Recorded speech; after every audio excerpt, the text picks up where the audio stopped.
Last-minute shake-up at 5:30 a.m., laundry situation not good. And when your focus is on helping your clients, it's easy to forget about yourself. But NASM knows trainers. Morning ride is okay. And staying in front of the day isn't always as Nice simple ride. as 1, What's 2, up? 3. So when the unexpected has you pressing pause, What's the latest on creatine? I'm going to get back to you on that. let NASM 1 help you press play. Visit NASM.org to sign up for a membership today.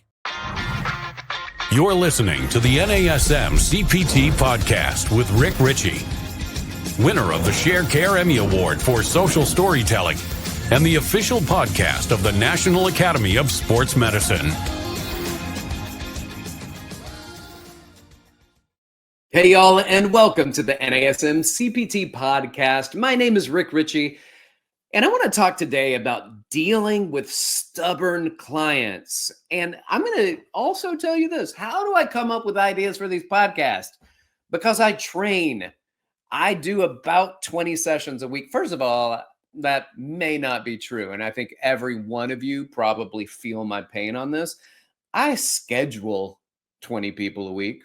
I get 20 on paper in my schedule at the start of the week. By the end of the week, I usually say that you probably are going to have a 10% drop at the end. So I train 20 a week. I might do 18. This week, I looked it up already. I got 21 that are scheduled, and I'm hoping that I get 21 in, but my expectation is at least 2 of those will drop off and I finish my week with 19, but dang it, it's driving me crazy. That's not the stubborn part I want to deal with. That's just me riffing on what it's like to be a trainer. But at the end of it, I'm going to bring my people in here, and I've got some people that have issues. Physical issues. They got a hitch in their giddy up. They got things that hurt on their body. And my problem with this, especially, so I got one that has medial epicondylitis. So they've got tennis elbow. And I'll give them an exercise and I'll be like, wait, how's your your elbow? And he was like, that's fine. It hurts, but it's fine. And it drives me crazy because they say it hurts, but it's fine. Because we've got stubborn people that won't back off. Now, we're going to talk later about stubborn people that we can't get to do anything either. But let's talk about the ones that it's hard for them to pump the brakes. This guy, it hurts, but it's fine. And here's my issue. I've been fortunate enough to be in so much pain throughout my training career that I can use my experience to help you not get hurt as much in the future. So years ago, I started with, when I opened my first gym, I was doing pull-ups and I got this terrible medial epicondylitis and terrible strain in my pronator teres. I opened it in 2014. To this day, if I do more than a pull-up or two, it flares up. So pull-ups aren't my thing. Somehow I managed to be able to do things pretty well on a lat pull-down machine, but the pull-ups are tough. I have to grip in a certain way. I have to do a supinated grip when I do my deadlifts, because if I do a pronated grip, it hurts. So I've learned over time that there are things that I do that hurt me, and what I used to do is exactly what he's doing, which is it hurts, but it'll be fine. And I have done that so much throughout my training career, throughout my fitness experience, and that I've hurt myself so long and created such chronic inflammation on so many things in my body that I've learned to just stop. And this is exactly why my son said this. My son, not my middle, my youngest one who does jujitsu, he loves going to Coach Fred's class at 8 p.m. Now, 8 p.m. classes are terrible. It's an adult class, but Coach Fred loves my son. And so if I bring him to class, it's totally fine. If my 9-year-old comes to the adult class, and then he'll train with me, and then when we do our rolls, he'll roll with the adults, and the adults are always so nice. And, he finishes and he's like, I submitted Coach Fred 5 times. He may have let me win. I was like, maybe. Maybe the black belt in jiu-jitsu let you win a few times. But he asked me this the other week, and he said, Dad, can we go to Coach Fred's class tonight? And I said, nah, yesterday I hurt my neck, my upper back in class, and so it just aches. So he asked on Monday. On Tuesday, he asked the same question, Dad, can we go to Coach Fred's class tonight? And I was like, no, my back still hurts. And he looks at me straight in the face, no malice, no malice. And he says, Dad, why do old people hurt so much? And I said, shut up, son. Why are you talking to me like that? You'll see. You'll see. No, you asked that for a good reason. And I also think that a few years ago, me being hurt a little bit in my upper back and in my neck, I would have just kept doing it. And I would have kept training. But what I've learned is that 1 out of every 10 times, if I keep going, like 9 out of 10 times, I'll be fine. And I may even feel a little better once I do the exercise and get moving. But 1 out of every 10 times, it exacerbates it so much that I can't do anything for a week or 2 or longer. And so I pace myself. I have to pace myself to know that I can continue doing it for a long time consistently. Because the problem is when you fall off of your consistency, like potentially my client hurts his elbow, can't come in for a while, and then doesn't come in for a while. Even when he can, he doesn't. Why? Because he's out of practice. He's out of the system. He's out of training on a regular basis. So I would love for him to back off certain exercises. And that's on me too, because now I have to pick exercises that I don't think are going to exacerbate the pain. So if you got stubborn clients and they are dealing with the issues, you can't give them any exercises that are going to exacerbate those issues. I got another client, multiple neck surgery, shoulder pain, always does way more reps than I ask him to do, but that's because I go light. I say, let's do a warm up and let's go 15 reps. And he goes, I can do more. And he'll do 25 reps and then he'll do 2 sets and can't go anymore because his shoulder hurts. How do you address that? How do you address that? And this is one of those things where you have to have a serious conversation. You need to make them work hard, but they got to work hard on body parts that don't hurt. But then it's the conversation that says, we are doing this to work the muscles around an area. And I want to do a nice movement prep. I want to make sure that I stabilize the shoulders, that I strengthen the shoulders before we do anything that might hurt. Because it's really hard if you work with somebody of a certain age and certain health that you can't just do legs, right? You got to do things that involve the shoulder, which is any pulling, pushing, or pressing. So what do? We got to find something that he can do, but I got to have the conversation with you. You're going to want to do 25 of these. You're going to want to do it for your own ego. You're going to want to do it because you can show me that you can do more.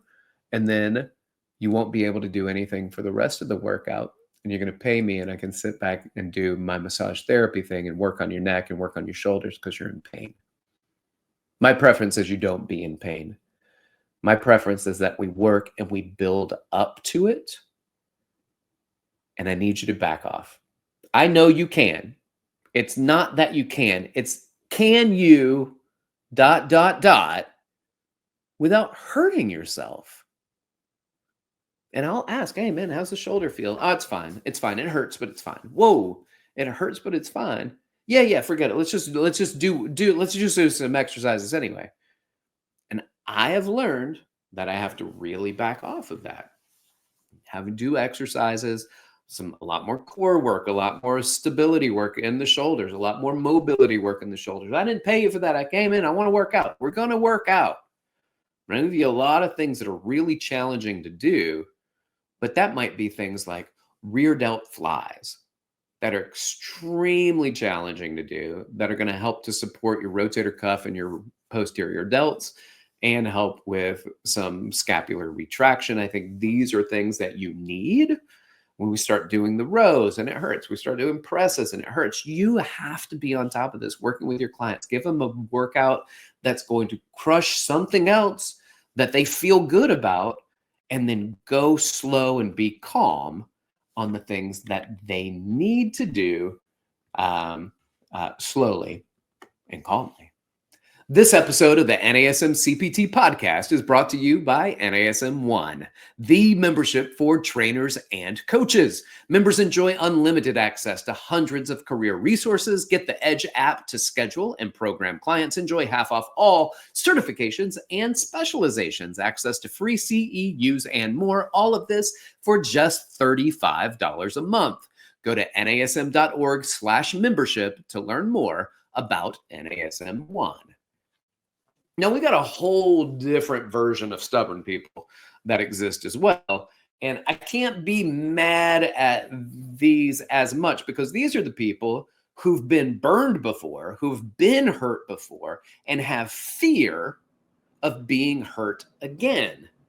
And so when they come in, they're the ones that feel like it's almost impossible to get any work done. You come in, you pay me your money, we do a couple of things, and then we can't do anything. I don't like doing that. I don't want to do that. That hurts. This doesn't feel good. It makes me scared. That scares me. I don't want to do that. How do you handle that? Well, the first thing that needs to be done is you got to sit down and make a list of all the things that they like, that they can and will do, and do your best not to hurt them in the process of doing things that they like.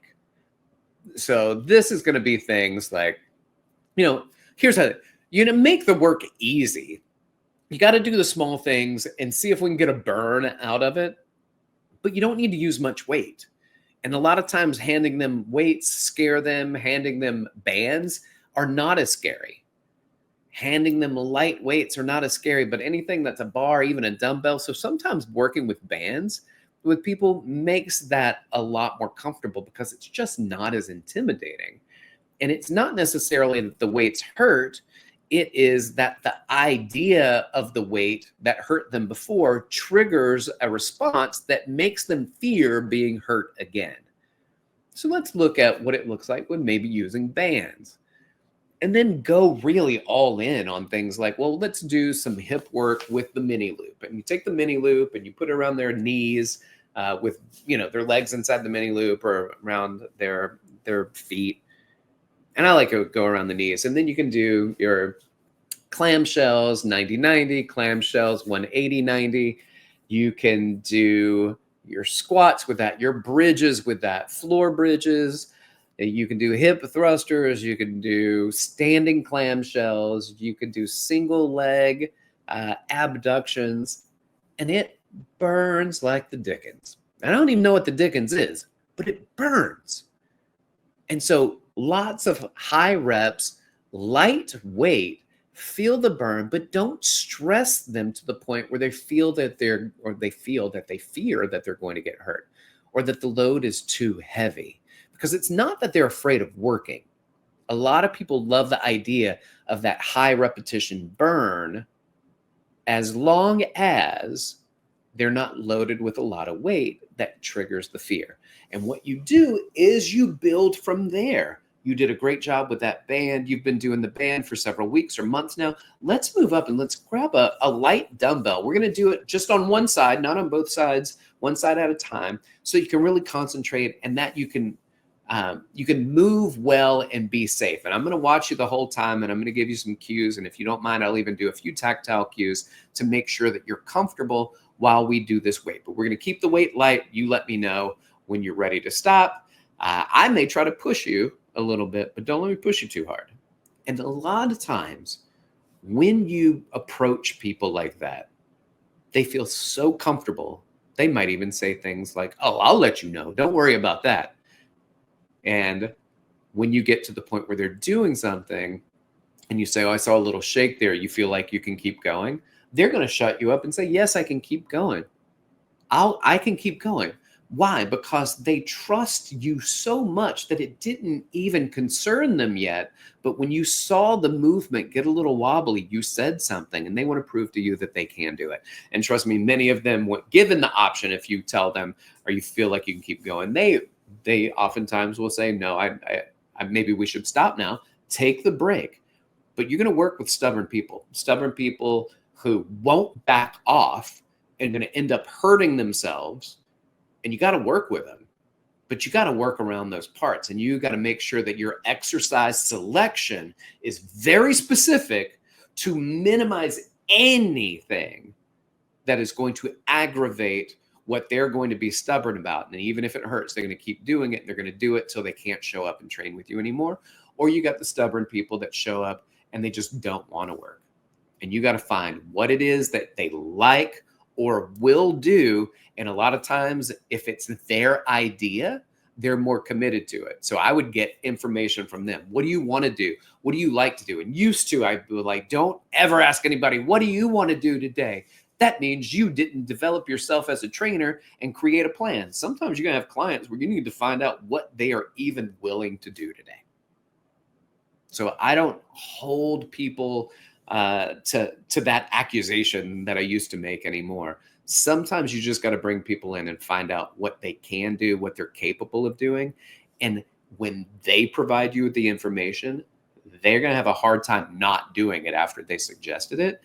And this is a very important, very valuable piece of information that we can get from them so that we can work with clients that sometimes just don't want to work. All right, y'all. Thanks for listening. Like, subscribe, share with your fitness friends and family. Leave us a 5-star review and even leave a comment on it. So leave a verbal review that, this is great. I love it. I love it. Thanks. Too bad when you write, it doesn't sound like, I love so much. Okay. But if you want to reach out to me, you can do so. Hit me up on Instagram at dr.rickritchie or email me rick.ritchie@nasm.org. Y'all keep inspiring people to fitness. Thanks for listening. This has been the NASM CPT Podcast.